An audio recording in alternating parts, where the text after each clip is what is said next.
Blessings, everyone, and salutations to my AFBC family. I am Apostle Dr. C. Spears with God's Precious Design Ministries, and I want to welcome you to another segment of The Door is Open. So come on in, let's have a coffee break with God. Now, church, while I pour this smoking hot cup of coffee, I need you to subscribe, like, comment, and share so others can enjoy this special blend God has prepared for us today. Now, I do have you looking at some foliage, and I'm going to start this message with recognizing the different stages that the foliage is in. So there's some leaves on the ground, there's some trees that the leaves are yellow, some that are orange, some that are red, some that is still green, and some tree limbs that have no leaves at all. And it's amazing how nature, even though whatever stage it's in, it can still wait and be peaceful and content. We're the only creation that's not like that. We're the only creation that can't sit still while we're going through changes in our life. We are anxious, very impatient creation.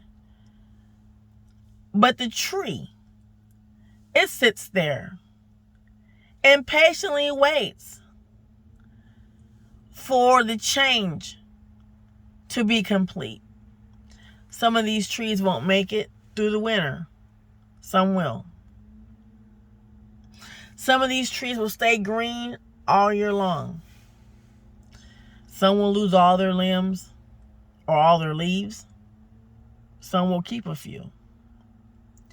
Nobody's jealous of each other. Nobody's saying, oh, why he get to stay green? And why does this tree leaves get to stay yellow? And why does mine turn red? And why do I don't have any at all?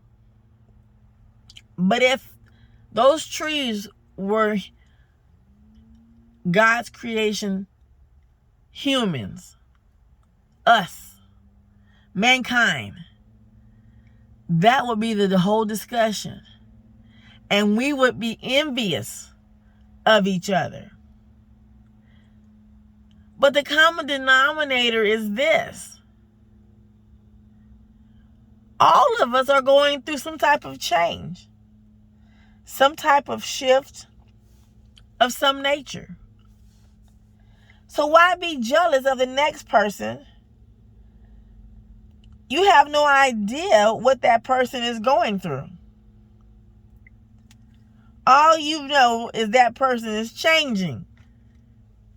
And it looks like their change or their shift is easier than what you're going through. But that's not actually true. They could be going through their own struggle.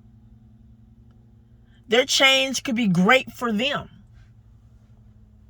I have some members that the first of the month, the first 3 days, they've been enduring liquid. That's all. They're like on a liquid diet. And for me to be on a liquid diet is no big deal. But for them it is.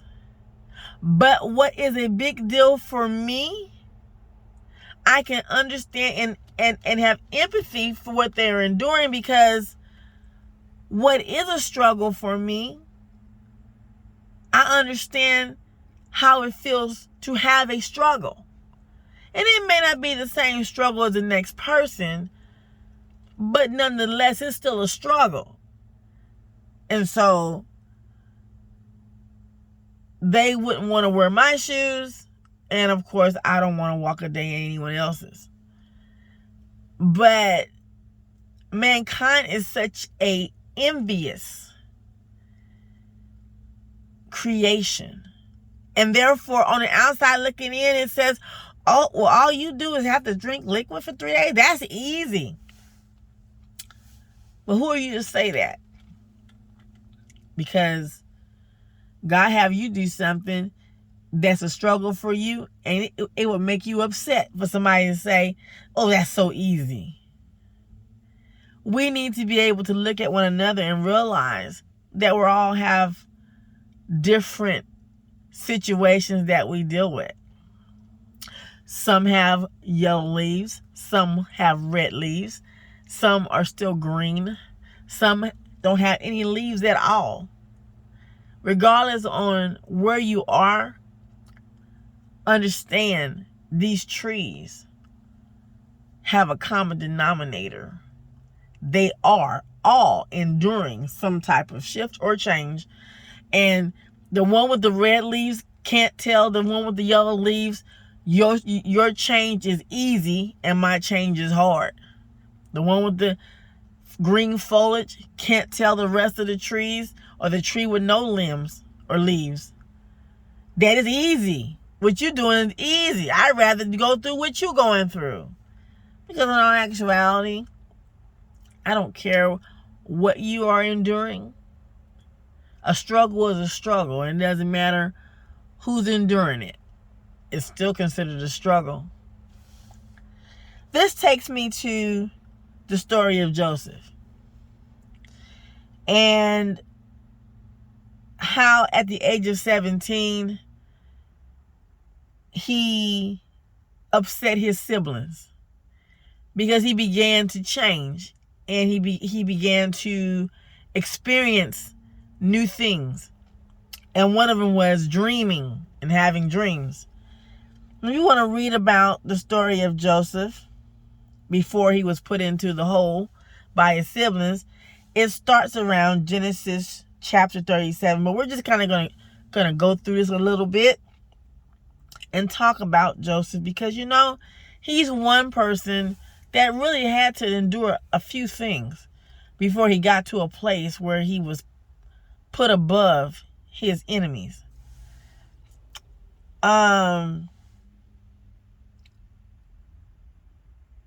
So let's go to let's go to Genesis chapter 37, verse 2, and it says, these are the generations of Jacob, Joseph being 17 years old. So now we know his age. He began having dreams, and he shared his dreams with his siblings.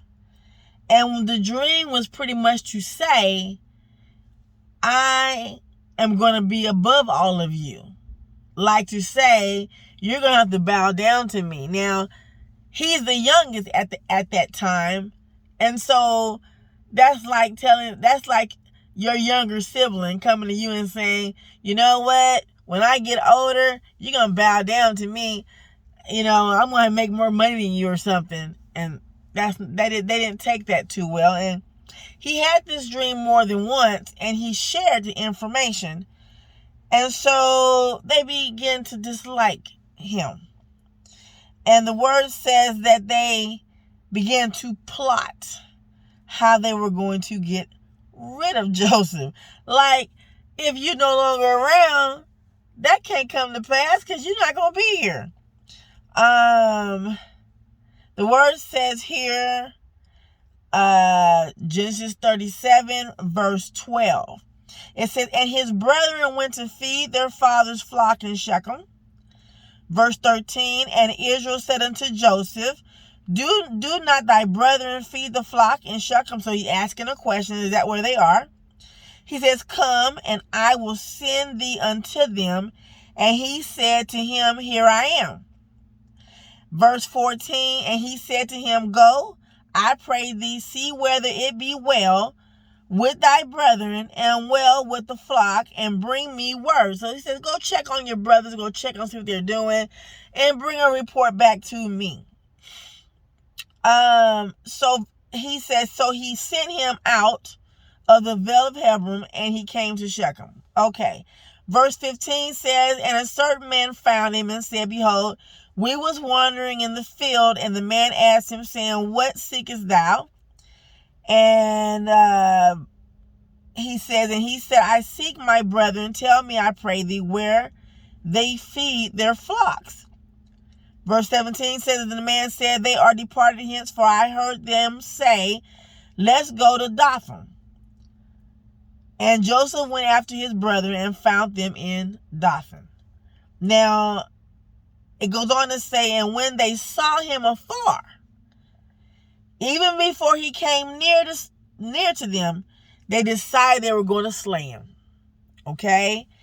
And cast him into some pit, and we will say, some evil beast had devoured him, and we shall see what will become of his dreams. You hear what I'm saying? So like I said, they decided, oh, how am I bow down to somebody that's not here? Okay? And verse 21 says, and Reuben heard it, and he delivered him out of their hands and said, let us not kill him. So it's somebody that's like, well, he's still our brother. Now, I don't think we're supposed to kill him, okay? We can teach him a lesson, but we don't know about killing him. So he goes, and Reuben said unto them, shed no blood. Let's not kill him, but cast him into this pit that is in this wilderness, and lay no hand upon him, that he might rid him out of their hands, to deliver him to his father again. So don't kill him. Let's leave him here for a little while, and then, teach him a lesson, and then we'll come back and we'll get him, okay? And he'll learn to stop talking to these dreams, us bowing down and all that. Okay, so verse 23, and it came to pass when Joseph was coming to his brethren that they stripped Joseph out of his coat of many colors that was on him that his father had gave him, and they took him and cast him into a pit. And the pit was empty. There was no water in it. So it was a well, okay? And they threw him in there so he wouldn't drown, all right? And verse 25 says, and they sat down to eat bread, and they lifted up their eyes and looked, and behold, a company of Ishmaelites came from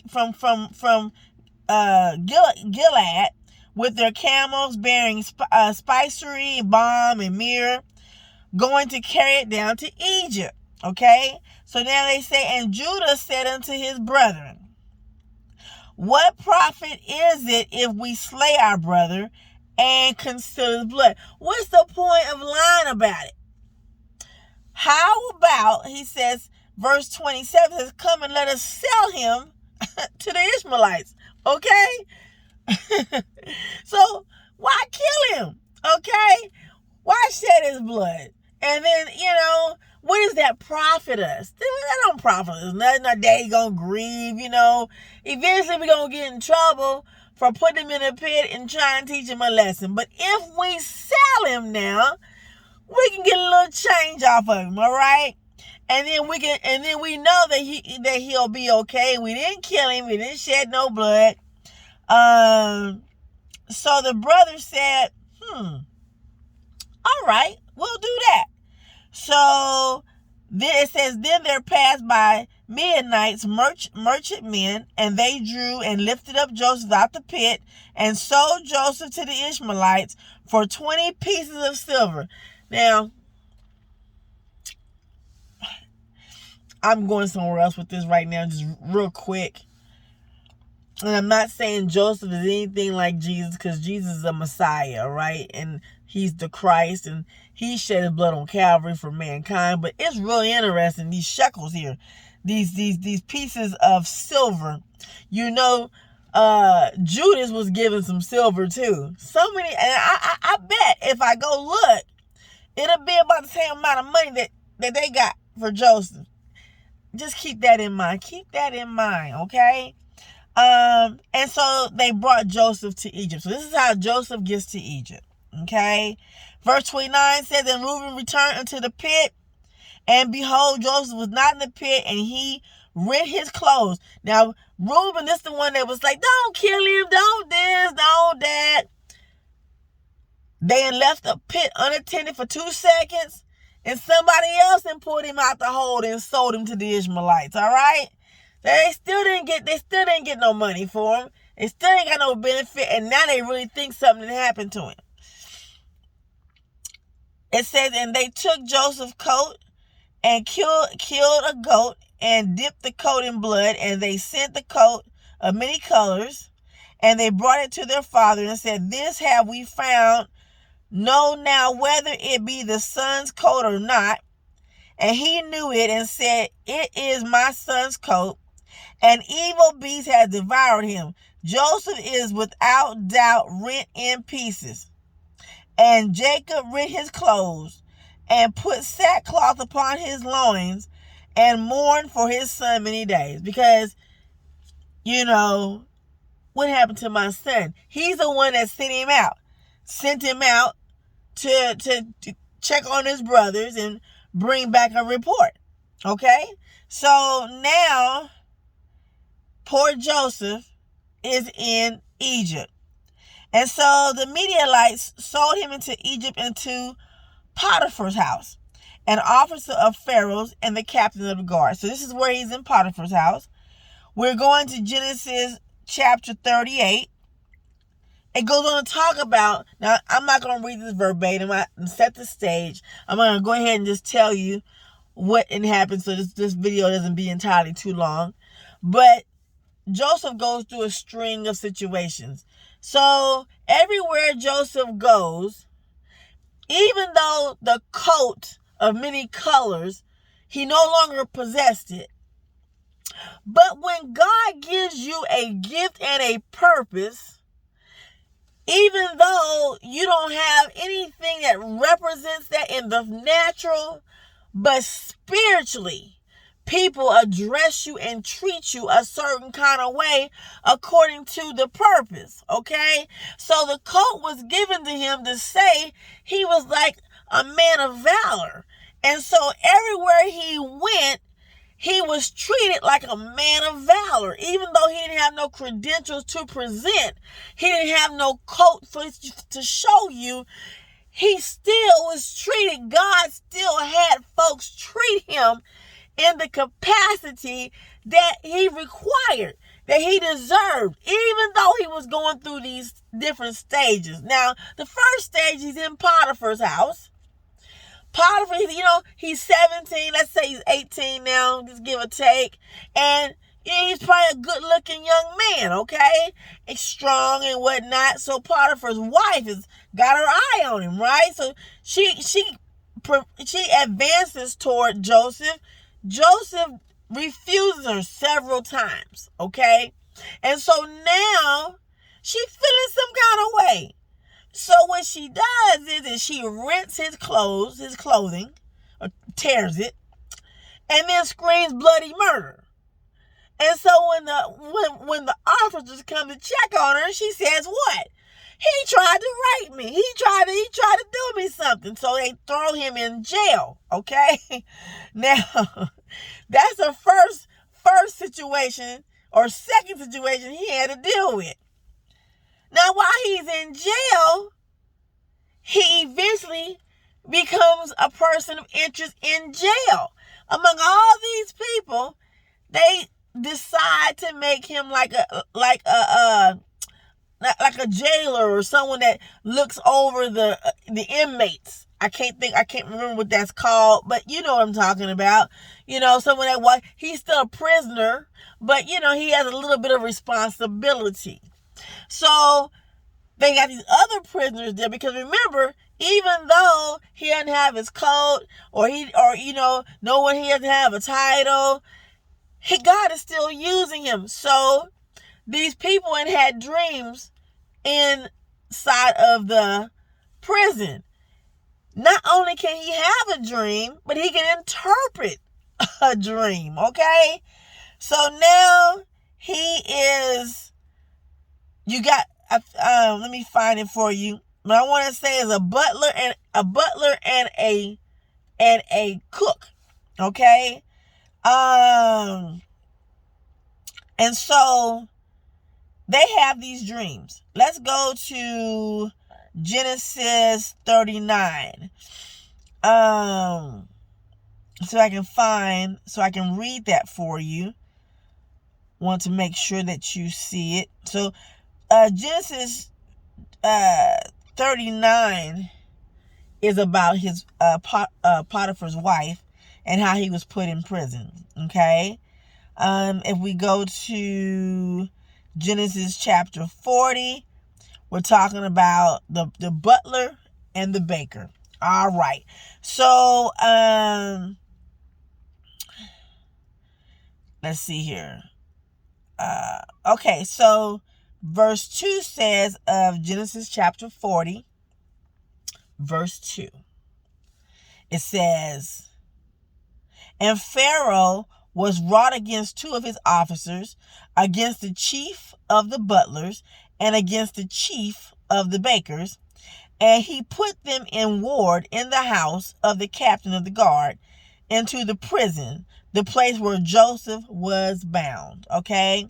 And the captain of the guard charged Joseph with these men. So he put Joseph over these men, and he served them, and they continued a season in the ward. So they were there for some time. And they dreamed a dream, both of them, each man his dream in one night, each man according to the interpretation of his dream, the butler and the baker of the king of Egypt, which were bound in prison. And Joseph came unto them in the morning and looked upon them, and behold, they were sad. Verse 7 says, "And he asked Pharaoh's officers that were with him in the ward of his Lord's house, saying, Wherefore look ye so sadly this day?" Verse 8 says, "And they said unto him, We have dreamed a dream, and there is no interpreter of it. And Joseph said unto them, Do not interpretations belong to God? Tell me them, I pray you." Verse 9 said, "And the chief butler told his dream to Joseph, and said to him, In my dream, behold, a vine was before me, and in the vine were 3 branches, and it was as though it budded, and her blossoms shot forth, and the clusters therefore brought forth ripe grapes. And Pharaoh's cup was in my hand, and I took the grapes, and pressed them into Pharaoh's cup, and I gave the cup into Pharaoh's hand." Verse 12 says, "And Joseph said unto him, This is the interpretation of it." He says, "The 3 branches are 3 days. Yet within 3 days shall Pharaoh lift up thy head, and restore thee unto thy place, and thou shalt deliver Pharaoh's cup into his hand, after the former manner which thou was his butler." So he was telling the butler, yes, you're going to be given a pardon, or be found innocent, and be released from prison, and be put back in your rightful position like nothing happened. Okay. So after he tells that to the butler, here comes the cook. Okay. So verse 16 says, Genesis chapter 40, verse 16 says, "When the chief baker saw that the interpretation was good, he said unto Joseph, I also was in my dream, and behold, I had 3 white baskets on my head. And in the uppermost basket there was all manner of baked meats for Pharaoh, and the birds did eat them out of the basket upon my head." That just sounds bad. But anyway, verse I want to say it's 18 says, "And Joseph answered and said, This is the interpretation of your dream." He said, "The 3 baskets are 3 days, yet within 3 days shall Pharaoh lift up thy head from off of thee, and shall hang thee on a tree, and the birds shall eat thy flesh from thee." Man, I've been like, I don't want to hear none of that. Hush up. I'm sorry I asked, right?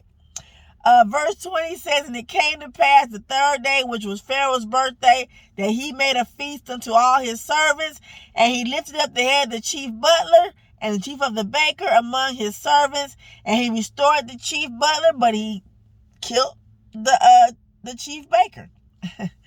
And it goes on to say, yet did not the chief butler remind Joseph, but forgot him. Now, when the butler was restored, the only thing that Joseph asked is that you remember me.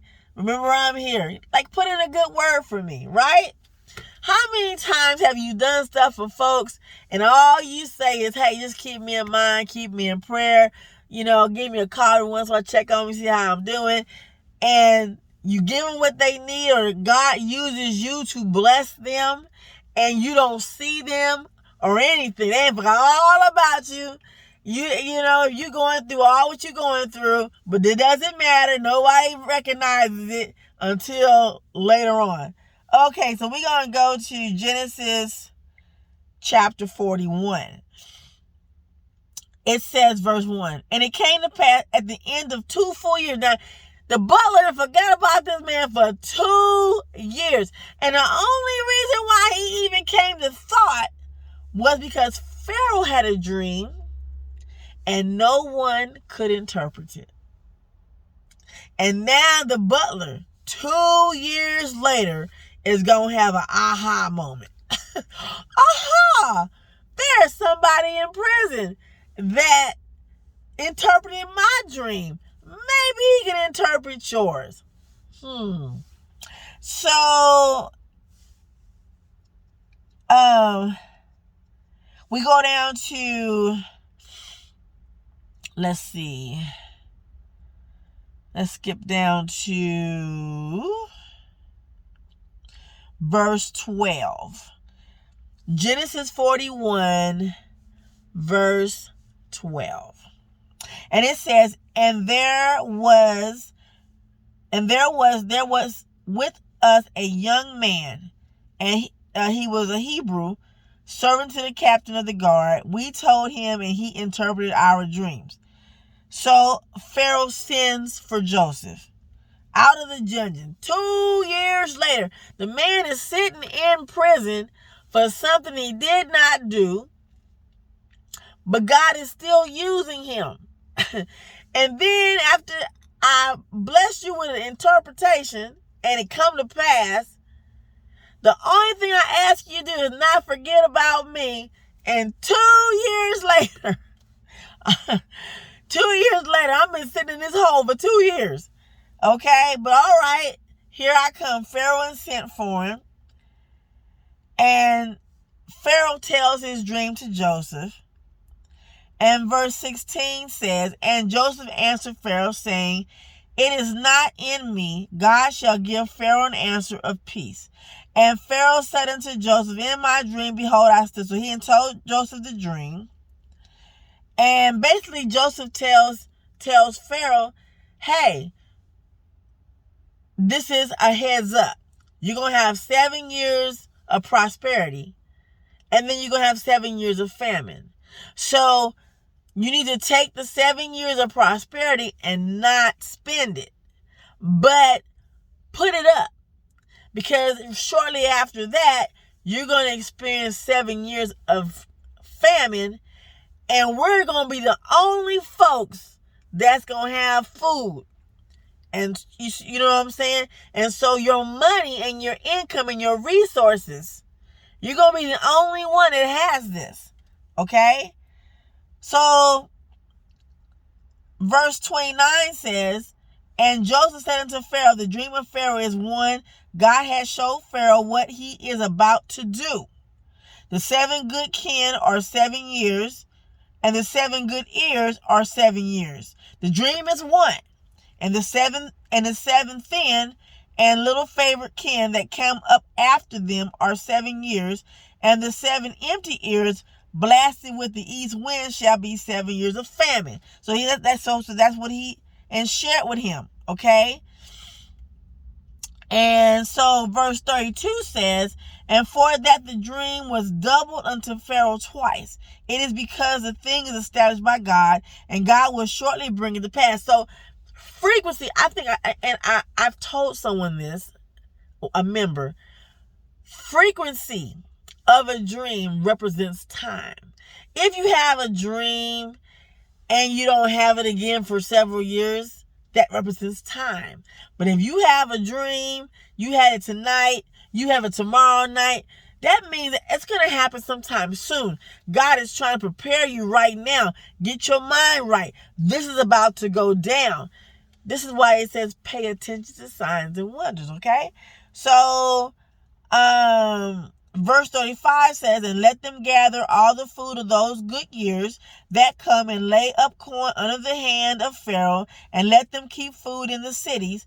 And the next verse says, and that food shall be for store to the land against the 7 years of famine. So you will have, okay, which shall be in the land of Egypt, and the land perish not through the famine. So people in your kingdom will be able to eat because you have been a what?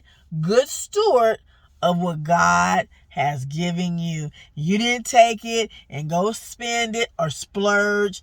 You held it for the appropriate moment or time that God had for you.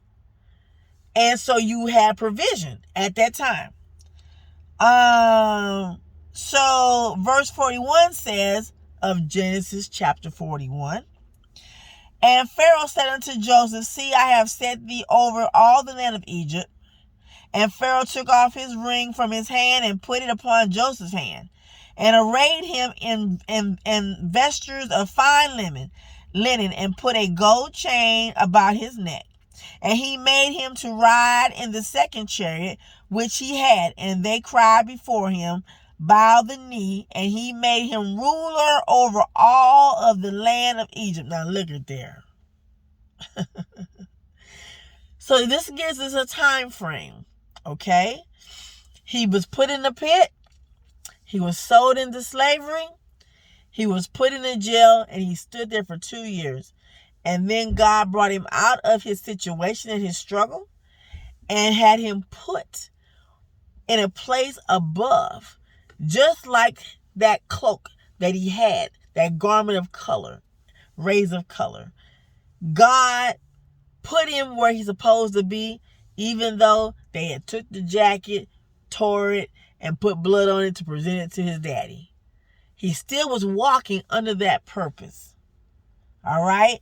Now, let's go a little further here. I'm going to try to wrap this up, okay? So, verse 46 of Genesis chapter 41, it says, and Joseph was 30 years old when he stood before Pharaoh, king of Egypt. And Joseph went out from the presence of Pharaoh and went throughout all the land of Egypt. And in the 7 plenteous years, the earth brought forth by handfuls. And he did exactly what he was required to do by God. Okay?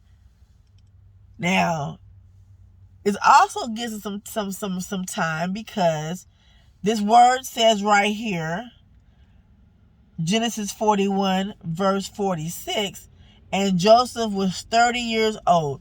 So from the time he got put in the pit, he's been sold, he spent time at Potiphar's house, and then he went to prison for 2 years, and then he was put in position in Pharaoh's house, and now he is 30. So basically what? 13 years? Some people will understand why I did that, but number 13 means a lot to me. It's a number that God uses with me often, but we won't get into that today. I'm going to stop right here, okay? I'm going to have to continue this. I don't want to make the video too long. I'm so excited about this word. I probably could go ahead and finish it. But it's really interesting. I'm going to pick this up right quick. Just give me a second. Okay. Because I can't really see. But okay, so it's just really interesting about Joseph, because now he's put in a position where he is admired, he's in authority and power. And so to finish this off really quickly, because you can go back and read it, but basically, when the famine hits the land, it hits his siblings and stuff. And so they're going to travel to Egypt because the word's going to be put out that Egypt is the only one that has any provision. And so they're going to go and travel there. They're not going to even recognize him because they hadn't seen him in 13 years, right? And for what they understood, he died or something happened to him. And so they're going to see him. They're not going to recognize him, but he's going to recognize them. He's not going to mistreat them. He's not going to dog them out or anything. He does provide food for them. By this time, his younger brother is older. He wanted to see his dad. Jacob was older, couldn't travel. He ends up revealing who he is. And that dream he had that I'm going to be put up high, you're going to bow down to me. That happened, but he did not let them bow. Isn't that beautiful? He didn't hold a grudge. That's the important thing. And so now he tells Pharaoh, I really need to go home and see my dad and just visit with my family. And so Pharaoh lets him do it. And it ends like that because eventually, I think not long after that, Jacob dies. Okay, their dad dies. But it's a beautiful way because, see, even though there was envy and there was strife, there was confusion, and every evil act that was available, they did commit. But Joseph, through it all, he stayed humble. It doesn't show where he was resentful or upset or angry. He might have been, but not enough for them to write about it. And God did what he said he was going to do. The old serpent, he can delay something, but he can't keep it from... Only you can forfeit your blessing. The old serpent can just kind of make it look like you're not going to get it. That's called deception. That's called being deceived, right? But if you don't fall for the okie doke, you know what I'm saying? If you do what God tell you to do, everything is going to work out. It's hard to say that, and I'm going through some things. It's hard for me to say that. Some days I just, I question that knowledge I have, But it's true. God will provide. You will make it through it, And eventually, like these trees out here, let's flick back to these trees, okay? Oops. See them trees out there? Eventually, they'll get their leaves back. They'll be green in whatever stage that they're going through. It'll cease. And they'll stop shedding. They'll stop being naked and transparent. And they'll stop being envious of each other at some point. This is a beautiful place that I'm at. It really is. Take a look. Very nice. Very pretty. I have to come back in through the nighttime because they have lights, they say. I don't know if you can kind of see the lights over there. But it is gorgeous. But I just want people to understand that we do go through things. And we need not be envious of the next person. Because you don't know what they're going through. You don't know what they're enduring. The Word of God tells us that when we're going through, that we shouldn't look like what we're going through, That we should wipe our face and comb our hair and, take a bath. And look like God gonna do what he said he gonna do. I had to drop that word off today. I really wasn't gonna do a YouTube video. It's been a long time since I've done one. I'm sure a couple of months. And those that love these videos is gonna be very happy that I've done another one. I hope you enjoyed this word because I really did. I mean, it just blessed my soul when the Father told it to me. And so I felt like if it blessed my soul, that it will bless yours as well. Until the next time, I am Apostle Dr. C. Spears with God's Precious Design Ministries. This has been a segment of The Door is Open, and I hope you have enjoyed this coffee break with God. Till the next time God places me before you, please be blessed, continue to walk in favor, and if you have an ear to hear, I always say, be willing to hear a word from the Lord.